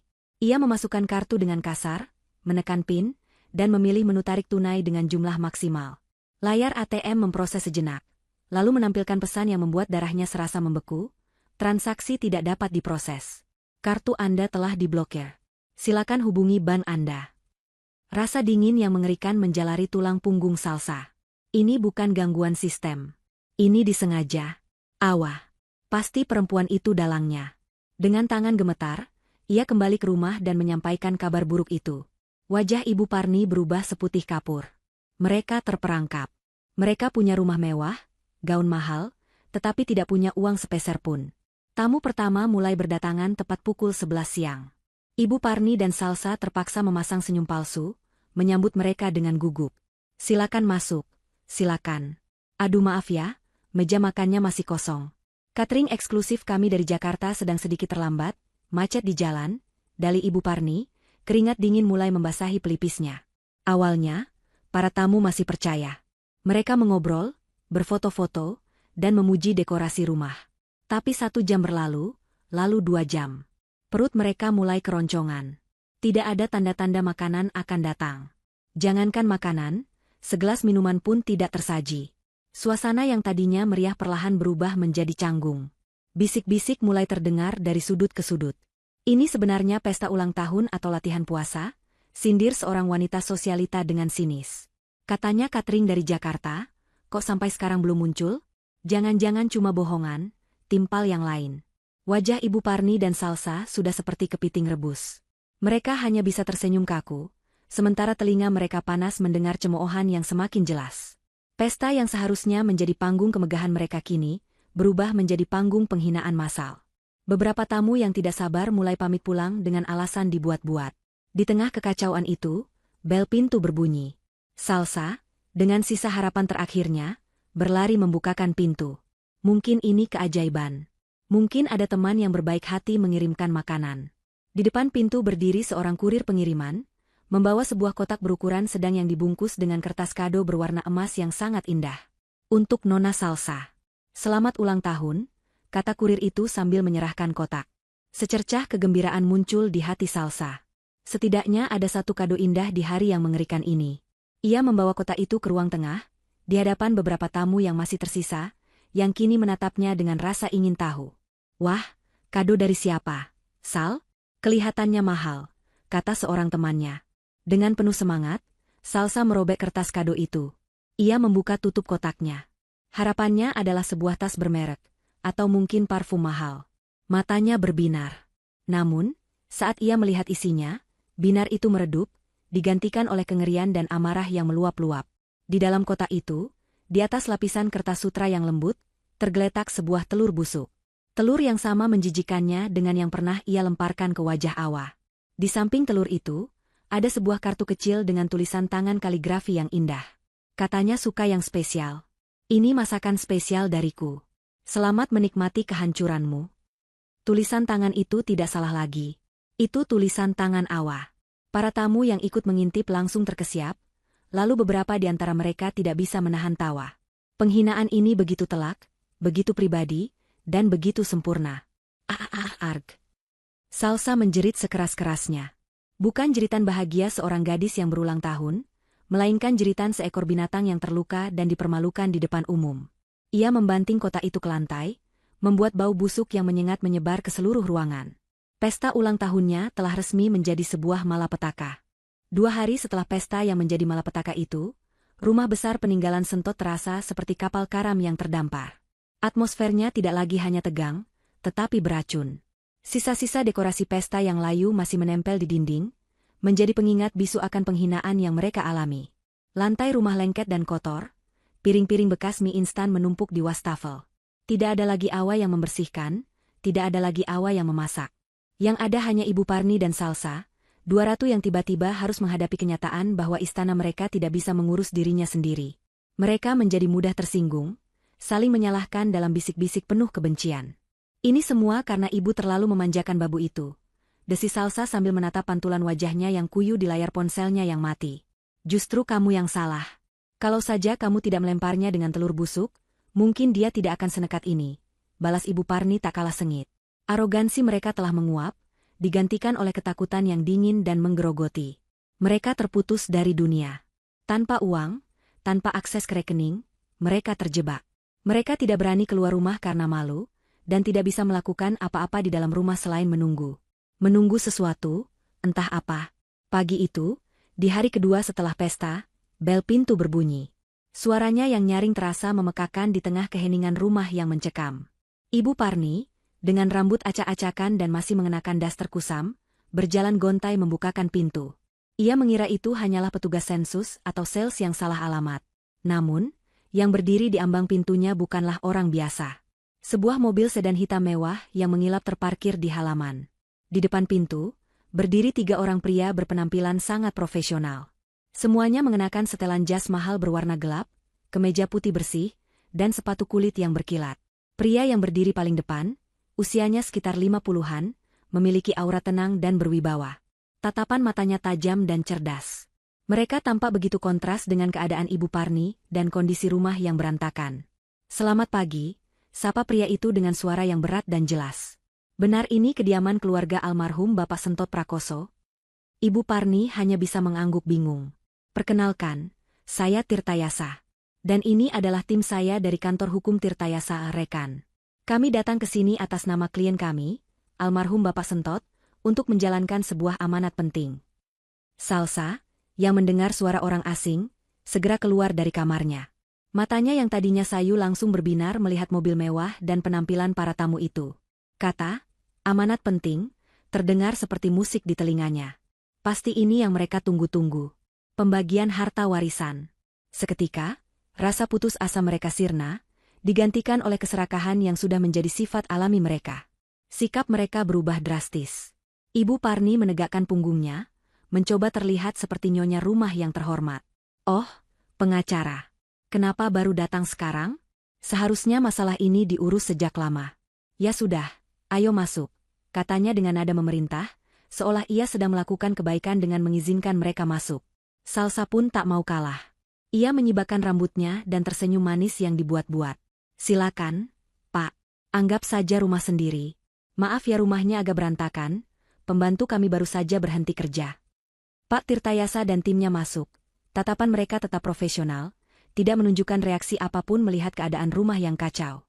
Mereka duduk di sofa yang diminta, sementara Ibu Parni dan Salsa duduk di seberang mereka, memasang wajah angkuh, siap untuk mendengar kabar baik yang akan mengubah mereka menjadi miliarder. Pak Tirtayasa meletakkan sebuah tas kulit tebal di atas meja. "Sebelum kita mulai, ada satu syarat mutlak yang harus dipenuhi sesuai dengan instruksi yang ditulis langsung oleh almarhum. Pembacaan surat wasiat ini hanya bisa dilakukan jika semua nama ahli waris yang tercantum di dalamnya hadir di ruangan ini." "Tentu saja kami hadir. Saya ibunya, dan ini adiknya," kata Ibu Parni tidak sabar. Pak Tirtayasa menggeleng pelan. "Ada satu nama lagi yang tercantum sebagai penerima utama. Nyonya Awa Larasati harus hadir." Nama itu seperti ledakan granat. Wajah Ibu Parni dan Salsa langsung berubah menjadi masam. "Awa?" pekik Salsa, suaranya melengking. "Untuk apa perempuan tidak tahu terima kasih itu harus ada di sini? Dia sudah kabur dari rumah ini. Dia tidak punya hak apa-apa lagi." "Benar," timpal Ibu Parni, emosinya terpancing. "Dia sudah pergi atas kemauannya sendiri. Itu artinya dia sudah melepaskan semua haknya sebagai istri. Jadi bacakan saja bagian untuk kami berdua. Kami adalah keluarga kandungnya, darah dagingnya." Pak Tirtayasa tetap tenang menghadapi ledakan emosi itu. Ia tidak berdebat. Ia hanya menatap kedua wanita di hadapannya dengan pandangan yang sulit diartikan. "Peraturannya sudah jelas, Bu. Tanpa kehadiran Nyonya Awa, dokumen ini tidak bisa saya buka. Kalau begitu pulang saja sana. Kami tidak butuh perempuan sialan itu," bentak Salsa, berdiri dari kursinya. Pak Tirtayasa tidak bergerak. Ia hanya memberi isyarat anggukan kecil kepada salah satu asistennya. Asisten muda itu segera mengeluarkan ponselnya dan menelepon seseorang. "Kami sudah di dalam. Anda bisa masuk sekarang." Beberapa detik kemudian, terdengar suara mesin mobil yang halus. Mobil hitam yang tadi terparkir di luar kini bergerak masuk dengan mulus ke halaman rumah, berhenti tepat di depan pintu utama yang masih terbuka lebar. Jantung Ibu Parni dan Salsa berdebar kencang, firasat buruk mulai menyelimuti mereka. Pintu belakang mobil itu terbuka, dan Awa melangkah keluar. Dunia seolah berhenti berputar bagi Ibu Parni dan Salsa. Mulut mereka ternganga, mata mereka membelalak tak percaya. Wanita yang keluar dari mobil mewah itu adalah Awa, tetapi sekaligus bukan Awa yang mereka kenal. Bukan lagi si babu dekil dengan baju daster dan rambut kusam yang bisa mereka hina sesuka hati. Awa yang ini mengenakan sebuah blazer berwarna krem yang pas di badan, dipadu dengan celana kain hitam dan sepatu hak rendah yang elegan. Rambutnya yang panjang digelung rapi ke belakang, memperlihatkan lehernya yang jenjang. Wajahnya dirias tipis, menonjolkan kecantikan alaminya yang selama ini tertutup oleh kesedihan dan kelelahan. Tapi yang paling mengejutkan adalah auranya. Ia berdiri tegak, tatapan matanya lurus ke depan, tenang, dan penuh dengan kepercayaan diri yang tak tergoyahkan. Ia tidak lagi terlihat seperti mangsa, ia terlihat seperti seorang ratu yang datang untuk merebut kembali tahtanya. Didampingi oleh asisten pengacara yang membukakan pintu untuknya, Awa berjalan melewati Ibu Parni dan Salsa yang masih mematung di ambang pintu. Ia bahkan tidak melirik mereka sedikitpun, seolah mereka hanyalah pilar tak bernyawa. Ia melangkah masuk ke dalam rumahnya, Matanya memindai sejenak kondisi ruangan yang berantakan dengan ekspresi sedikit kecewa. Lalu, ia berbalik menghadap tim pengacara yang sudah berdiri untuk menyambutnya. Suaranya terdengar jelas, tenang, dan berwibawa, memenuhi seluruh ruangan. "Selamat pagi, Pak Tirtayasa. Terima kasih sudah datang tepat waktu. Silakan duduk kembali. Mari kita mulai." Ibu Parni dan Salsa hanya bisa menatap nanar. Kekuasaan di rumah itu baru saja berpindah tangan secara telak di depan mata mereka. Dan mereka sadar, drama yang sesungguhnya baru saja akan dimulai. Ruang tamu yang berantakan itu terasa semakin sesak dan mencekam. Ibu Parni dan Salsa terpaksa kembali duduk di sofa mereka, gerakannya kaku seperti robot. Mereka tidak bisa melepaskan pandangan dari Awa, yang kini duduk dengan tenang di sebuah kursi tunggal, membelakangi mereka, dan berhadapan langsung dengan Pak Tirtayasa. Posisi duduk itu sendiri sudah merupakan sebuah pernyataan. Awa dan tim pengacara adalah satu pihak, sementara mereka berdua adalah pihak lain. Pihak terdakwa. Pak Tirtayasa membuka tas kulitnya dan mengeluarkan sebuah map tebal yang disegel dengan rapi. Suara kertas yang dibuka terdengar begitu nyaring di tengah keheningan yang tegang. "Baik, kita mulai," kata Pak Tirtayasa dengan nada formal. "Dokumen yang akan saya bacakan ini adalah surat wasiat dan amanat terakhir yang sah dari almarhum Bapak Sentot Prakoso, yang dibuat dalam keadaan sadar, sehat jasmani dan rohani, tanpa ada paksaan dari pihak manapun. Dokumen ini telah diverifikasi dan didukung oleh bukti-bukti legal yang lengkap." Ibu Parni dan Salsa menelan ludah. Meskipun firasat mereka sudah sangat buruk, masih ada setitik harapan serakah di hati mereka, bahwa nama mereka akan disebut untuk menerima sesuatu yang berharga. "Kita mulai dari poin pertama," lanjut Pak Tirtayasa. "Mengenai aset tidak bergerak berupa tanah dan bangunan yang berlokasi di Jalan Cendana nomor 12, yang kita tempati saat ini." Ibu Parni menegakkan badannya. Inilah yang terpenting baginya, rumah ini. Almarhum Bapak Sentot Prakoso, pada tanggal 15 Mei 2020, bertepatan dengan ulang tahun pernikahan beliau yang ketiga, telah secara sah dan resmi menghibahkan serta melakukan proses balik nama penuh atas kepemilikan properti ini kepada istri tercintanya, Nyonya Awa Larasati. Pak Tirtayasa tidak berhenti di situ. Ia menarik selembar dokumen dari dalam mapnya dan mendorongnya ke tengah meja. Itu adalah salinan sertifikat hak milik, SHM, yang telah dilegalisir. Di kolom nama pemilik, tertulis dengan huruf kapital yang jelas dan tegas, Awa Larasati. "Tidak mungkin." Ibu Parni menjerit, suaranya melengking histeris. Ia berdiri dan menunjuk-nunjuk Awa. "Ini pasti bohong. Ini rumah anakku. Aku yang lebih berhak. Perempuan ini pasti sudah memalsukan dokumen. Semua dokumen ini asli dan telah terdaftar di Badan Pertanahan Nasional." "Bu," sahut Pak Tirtayasa dengan tenang. "Setiap upaya untuk menggugatnya hanya akan menjadi tindakan yang sia-sia dan membuang waktu." Kaki Ibu Parni lemas. Ia jatuh kembali ke sofa.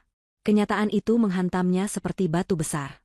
Selama ini ia telah bersikap seperti ratu di sebuah istana yang ternyata bukan miliknya. Ia hanya seorang penumpang di rumah menantunya.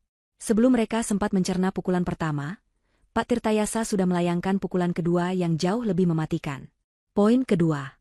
Mengenai seluruh aset perusahaan, yaitu 100% kepemilikan saham PT Sentosa Jaya Abadi, beserta seluruh aset bergerak dan tidak bergerak lainnya yang terikat pada perusahaan tersebut. Ditambah, seluruh isi rekening investasi, deposito, reksadana, dan tabungan pribadi atas nama almarhum Bapak Sentot Prakoso, yang setelah diaudit oleh akuntan publik memiliki total nilai. Pak Tirtayasa berhenti sejenak, membuat semua orang menahan napas, diwariskan seluruhnya, tanpa kecuali dan tanpa dapat diganggu-gugat kepada satu-satunya nama yang ditunjuk sebagai penerima manfaat tunggal, yaitu istri beliau, Nyonya Awa Larasati. Jika poin pertama adalah gempa bumi, maka poin ini adalah tsunami yang menyapu bersih segalanya. Habis. Tidak ada yang tersisa untuk mereka. Perusahaan, sumber dari semua kemewahan yang mereka nikmati, uang yang mereka hambur-hamburkan, semuanya kini milik Awa. "Ini tidak adil," raung Salsa, air matanya mulai mengalir deras bercampur dengan amarah. "Pasti perempuan ini sudah mencuci otak Mas Sentot. Dia pasti pakai guna-guna. Mas Sentot tidak mungkin setega ini pada ibu dan adiknya sendiri." Pak Tirtayasa menatap Salsa dengan dingin. Almarhum sudah menduga akan ada tuduhan seperti ini. Oleh karena itu, beliau meninggalkan sesuatu untuk memperjelas alasan di balik keputusannya. Asisten Pak Tirtayasa maju ke depan, meletakkan sebuah laptop di atas meja dan membukanya. Ia mengklik sebuah file video. Layar laptop itu menampilkan rekaman dari sudut tersembunyi di ruang tamu. Rekaman itu menunjukkan kejadian beberapa hari yang lalu dengan sangat jelas. Di sana ada adegan Salsa yang dengan angkuh memerintah Awa, disusul dengan Ibu Parni yang mendorong Awa saat membersihkan rumah. Puncaknya adalah rekaman audio yang sangat jernih dari percakapan telepon Salsa, di mana ia dengan bangga menyebut Awa, si babu itu, dan merencanakan untuk mengusirnya setelah hartanya terkuras. Wajah Ibu Parni dan Salsa berubah pucat seperti mayat. Suara mereka sendiri, kejahatan mereka sendiri, kini diputar ulang menjadi bukti yang tak terbantahkan. Mereka tertangkap basah, dipermalukan di depan tim pengacara dan di depan Awa. Mereka tidak bisa lagi bersembunyi di balik topeng duka dan kepalsuan. Setelah video selesai, Pak Tirtayasa membiarkan keheningan yang menyakitkan itu menggantung di udara selama beberapa saat, sebelum akhirnya memberikan pukulan terakhir yang akan menghancurkan mereka sepenuhnya. Namun, katanya, suaranya kini terdengar tanpa belas kasihan. Sebagai seorang anak, almarhum tetap menjalankan baktinya yang terakhir. Beliau tidak melupakan ibu dan adiknya. Mendengar itu, secercah harapan kecil yang menyedihkan muncul di mata Ibu Parni dan Salsa. Mungkin masih ada sedikit sisa uang untuk mereka. Mungkin sebuah rumah kecil. Sesuatu untuk bertahan hidup. Poin ketiga, lanjut Pak Tirtayasa. Untuk ibunda tercinta, Parni Wiryo, dan adinda tersayang, Salsa Anjani, almarhum Bapak Sentot Prakoso mewariskan. Ia berhenti, menatap lurus ke arah mereka. Seluruh sisa utang pinjaman usaha atas nama pribadi beliau yang masih berjalan dan belum lunas, dengan total nilai per hari ini sebesar Rp500.320.000. Harapan itu hancur berkeping-keping. Bukan hanya tidak mendapatkan apa-apa, mereka justru mendapatkan warisan utang setengah miliar. Napas Ibu Parni tercekat di tenggorokannya. Dan sebagai tambahan, kata Pak Tirtayasa, seolah belum selesai menyiksa mereka, untuk memastikan ibu dan adiknya memiliki tempat tinggal dan modal untuk memulai hidup baru yang mandiri, almarhum juga telah membayarkan uang sewa selama 1 tahun penuh untuk sebuah rumah kontrakan sederhana di Desa Sukatani, beserta sebuah modal usaha. Ia mengeluarkan satu dokumen terakhir. Itu adalah akta kepemilikan sebidang tanah. Modal usaha tersebut adalah sebidang kebun singkong seluas setengah hektar yang terletak persis di belakang rumah kontrakan itu. Dengan satu syarat yang tidak bisa diganggu-gugat. Kebun itu harus dikelola dan dirawat secara pribadi oleh Ibu Parni dan Nona Salsa. Aset tersebut tidak boleh dijual, disewakan, atau dipindah tangankan kepada pihak lain selama jangka waktu 10 tahun. Jika syarat ini dilanggar, maka aset tanah tersebut akan secara otomatis dihibahkan kepada panti asuhan terdekat. Selesai. Itulah karma yang sempurna. Dua wanita sombong yang seumur hidupnya memandang rendah pekerjaan kasar, yang hanya tahu berfoya-foya dan memerintah, kini dihukum untuk tinggal di desa, dibebani utang, dan dipaksa menjadi petani singkong dengan tangan mereka sendiri. Pak Tirtayasa menutup mapnya. Misinya telah selesai. Ibu Parni dan Salsa hanya bisa duduk membeku, mata mereka kosong, menatap ke depan tanpa melihat apa-apa. Realita mereka, dunia mereka, baru saja dihancurkan dan dibangun kembali menjadi sebuah neraka yang mereka ciptakan sendiri. Keheningan yang mengikuti kata-kata terakhir Pak Tirtayasa lebih memekakan daripada jeritan manapun. Di dalam keheningan itu, dunia Ibu Parni dan Salsa hancur berkeping-keping, menimpa mereka dengan reruntuhan takdir yang begitu kejam dan tak terhindarkan. Wajah mereka kosong, napas mereka dangkal. Kebun singkong. Utang setengah miliar. Rumah kontrakan di desa. Kata-kata itu berputar-putar di benak mereka seperti racun, membunuh setiap sel keangkuhan yang tersisa. Ibu Parni adalah yang pertama tersadar dari kelumpuhan itu. Matanya yang tadinya kosong kini menyala dengan api kebencian terakhir. Ia melompat berdiri, jarinya menunjuk lurus ke arah Awa yang masih duduk tenang. "Ini semua jebakan," teriaknya, suaranya serak dan pecah. "Kamu sudah merencanakan ini semua? Kamu meracuni pikiran anakku sebelum dia meninggal. Kamu penyihir. Kamu yang seharusnya mati." Ia mencoba menerjang maju, tetapi kesadarannya yang baru pulih belum sepenuhnya terhubung dengan kakinya yang masih lemas. Ia hanya terhuyung beberapa langkah sebelum Salsa meledak. Berbeda dengan ibunya yang menyerang dengan kata-kata, amarah Salsa langsung berubah menjadi kekerasan fisik yang buta. "Aku akan membunuhmu, perempuan sialan," raungnya seperti binatang buas yang terluka. Dengan kekuatan yang datang dari puncak keputusasaan, ia melesat dari sofa, menerjang ke arah Awa dengan kuku-kuku teracung, siap untuk mencakar dan merobek. Namun, ia tidak pernah sampai. Awa bahkan tidak sempat berkedip.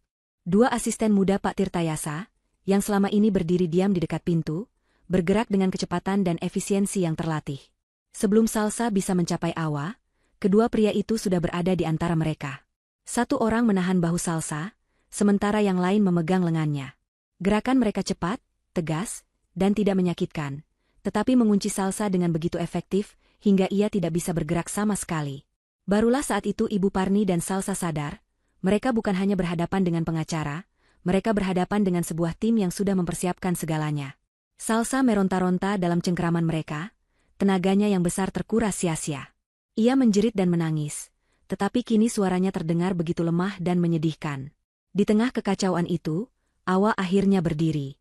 Ia berbalik perlahan, menatap ibu mertua dan adik iparnya untuk pertama kalinya sejak ia masuk ke ruangan itu. Tatapannya bukan tatapan kemenangan yang sombong. Tatapannya dingin, sejernih es, dan mematikan. Belas kasihan.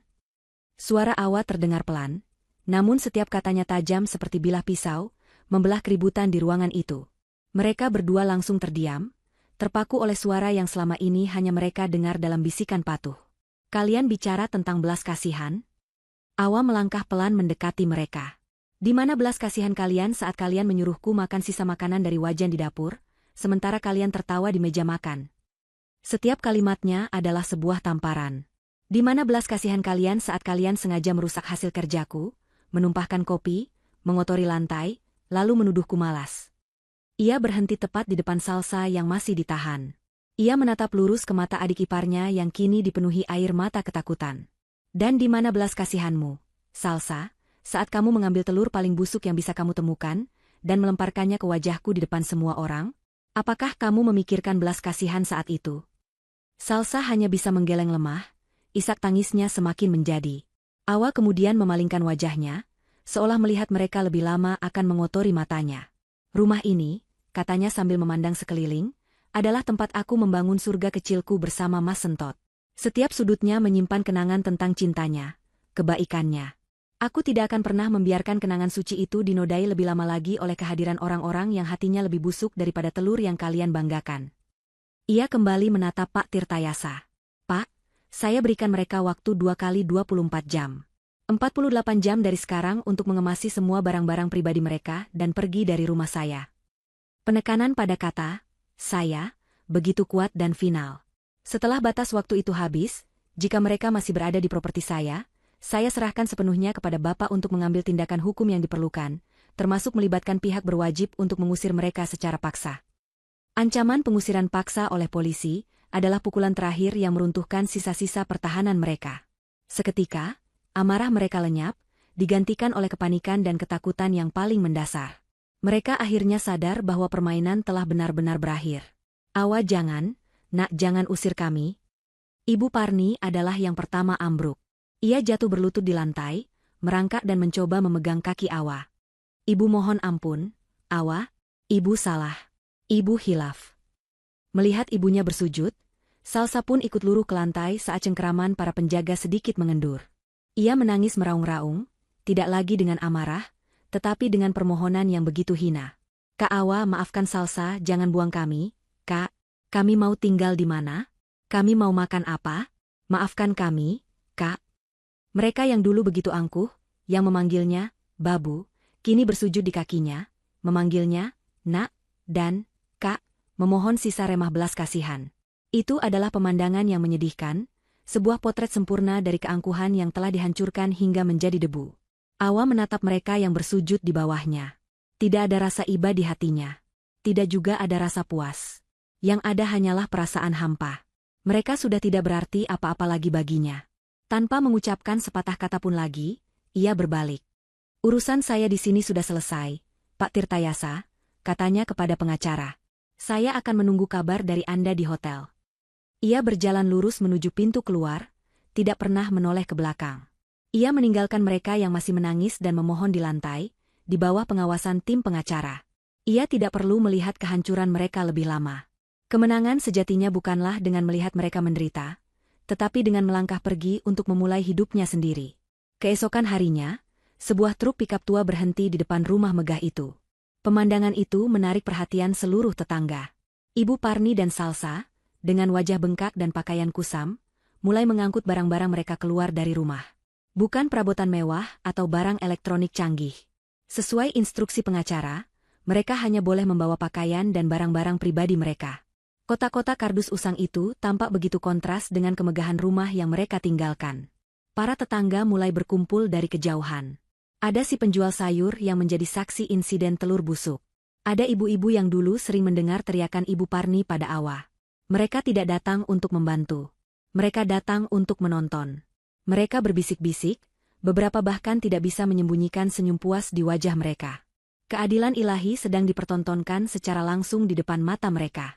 Merasakan puluhan pasang mata yang menusuk punggung mereka, Ibu Parni dan Salsa hanya bisa menundukkan kepala dalam-dalam. Setiap langkah dari pintu rumah menuju truk terasa seperti perjalanan ribuan kilometer di atas bara api. Ini adalah arak-arakan penghinaan mereka. Karma atas perbuatan mereka kini dibayar lunas, di depan umum, sama seperti yang pernah mereka lakukan pada Awa. Saat pintu truk ditutup dan mesinnya dinyalakan, Ibu Parni menatap rumah itu untuk terakhir kalinya. Rumah yang seharusnya menjadi miliknya, kini terasa begitu asing dan jauh. Truk itu kemudian berjalan pelan, membawa mereka pergi dari surga yang telah mereka bakar sendiri, menuju takdir baru mereka sebagai petani singkong yang terlilit utang. 6 bulan berlalu. Waktu telah menjadi hakim yang adil, memberikan ganjaran yang setimpal bagi setiap perbuatan. Di sebuah desa terpencil bernama Sukatani, matahari bersinar begitu terik, memanggang tanah kering dan membuatnya retak-retak. Di sebuah rumah kontrakan kecil yang pengap, pertengkaran sudah menjadi alunan musik sehari-hari. Aku tidak mau ke kebun. Lihat tanganku. Kukuku patah semua. Jerit Salsa sambil mengipasi wajahnya yang kotor oleh debu. Kalau kamu tidak ke kebun, kita mau makan apa? Balas Ibu Parni tak kalah keras. Suaranya parau karena kelelahan.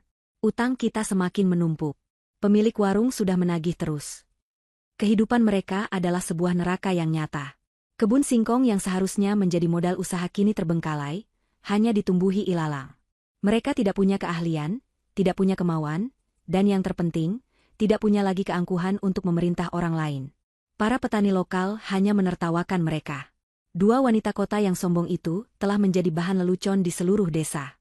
Kemewahan masa lalu kini hanya menjadi kenangan pahit yang menyiksa. Setiap kali mereka harus merebus singkong hasil memungut dari kebun yang gagal untuk mengganjal perut. Sementara itu, di belahan dunia yang lain, di pusat kota yang gemerlap, fajar yang sesungguhnya telah menyingsing untuk Awa. Ia kini bukan lagi penghuni rumah megah, melainkan pemiliknya. Bukan lagi sekadar istri pengusaha, melainkan pemimpin perusahaan itu sendiri. Papan nama di depan gedung kantor yang megah kini telah berganti. Di bawah nama PT Sentosa Jaya Abadi, tertulis sebuah nama baru, Sentosa Larasati Legacy Group. Di dalam ruang rapat direksi, Awa berdiri di depan para manajer senior. Ia tidak lagi memakai blazer krem sederhana, melainkan setelan kerja berwarna biru tua yang memancarkan wibawa. Ia mempresentasikan rencana ekspansi perusahaan dengan percaya diri, data dan angka mengalir lancar dari mulutnya. Para karyawan, yang awalnya skeptis, kini menatapnya dengan penuh rasa hormat. Awa tidak hanya mempertahankan perusahaan peninggalan suaminya, ia membuatnya berkembang pesat dengan menerapkan prinsip-prinsip bisnis yang etis dan manusiawi, sesuatu yang tidak pernah dipedulikan oleh ibu mertua dan adik iparnya. Namun, kesuksesan Awa tidak berhenti di situ. Ia tahu bahwa kekayaan yang ia miliki akan sia-sia jika hanya dinikmati sendiri. Rasa sakit masa lalunya telah mengukir sebuah tujuan baru di dalam hatinya. Sore itu, ia meresmikan sebuah bangunan baru yang asri dan nyaman. Di depan gedung itu, terpasang sebuah spanduk besar, Yayasan Pelita Awa Sentosa, Rumah Aman untuk Wanita Tangguh. Ini adalah yayasan yang ia dirikan dengan dana pribadinya, sebuah rumah singgah sekaligus pusat pemberdayaan bagi para wanita, terutama janda, yang mengalami kekerasan dan penindasan. Ia ingin memastikan tidak ada lagi Awa-awa lain yang harus menderita dalam diam.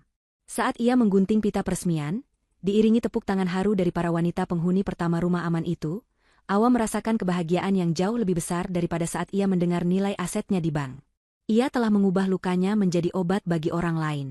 Malam harinya, Awa kembali ke rumahnya. Rumah itu kini terasa hangat dan damai. Ia berjalan ke taman belakang, ke tempat barisan mawar merah kesukaannya yang kini mekar lebih indah dari sebelumnya. Ia menyentuh kelopak bunga mawar itu dengan lembut, persis seperti yang sering ia lakukan dulu. Kenangan tentang Sentot tidak lagi membawa air mata duka, melainkan senyum hangat yang penuh rasa syukur. "Lihat, Mas," bisiknya pada angin malam. "Aku berhasil. Aku tidak hanya bertahan, tapi aku juga bertumbuh. Warisan terbesarmu bukanlah harta, tapi kepercayaanmu pada kekuatanku. Dan sekarang, aku membagikan kekuatan itu pada banyak orang." Ia kembali masuk ke ruang kerjanya. Di atas mejanya, ada 2 surat yang baru saja datang. Surat pertama adalah laporan dari Pak Tirtayasa. Isinya memberitahukan bahwa sesuai dengan klausul dalam surat wasiat, karena kebun singkong di Desa Sukatani telah terbukti ditelantarkan selama lebih dari 3 bulan, maka hak kepemilikan tanah tersebut secara otomatis telah dialihkan kepada panti asuhan yatim piatu desa setempat. Itu adalah titik terakhir dari kisah Ibu Parni dan Salsa, sebuah akhir yang mereka tulis sendiri melalui kemalasan dan ketidakmampuan mereka. Surat kedua berasal dari sebuah universitas ternama, mengucapkan terima kasih karena AWA, melalui yayasannya, telah resmi mendanai program beasiswa penuh untuk 100 anak perempuan dari keluarga kurang mampu. AWA meletakkan kedua surat itu berdampingan. Satu surat menutup sebuah bab kelam yang penuh keserakahan. Surat yang lain membuka ratusan bab baru yang penuh harapan. Ia berdiri, berjalan menuju jendela besar yang menghadap ke taman. Langit senja melukiskan warna jingga dan ungu yang begitu indah. AWA tersenyum, senyum yang tulus dan damai. Ia bukan lagi AWA si janda malang, bukan pula AWA si korban yang teraniaya. Ia adalah AWA Larasati. Seorang pemimpin, seorang filantropis, seorang ratu yang membangun kerajaannya sendiri dari puing-puing kehancuran. Matahari memang telah terbenam, tetapi itu bukan sebuah akhir. Itu adalah janji akan datangnya fajar baru yang lebih cerah esok hari, dan hari-hari setelahnya. Selamanya, telahnya, selamanya, telahnya, selamanya, telahnya, selamanya, telahnya, selamanya, telahnya, selamanya.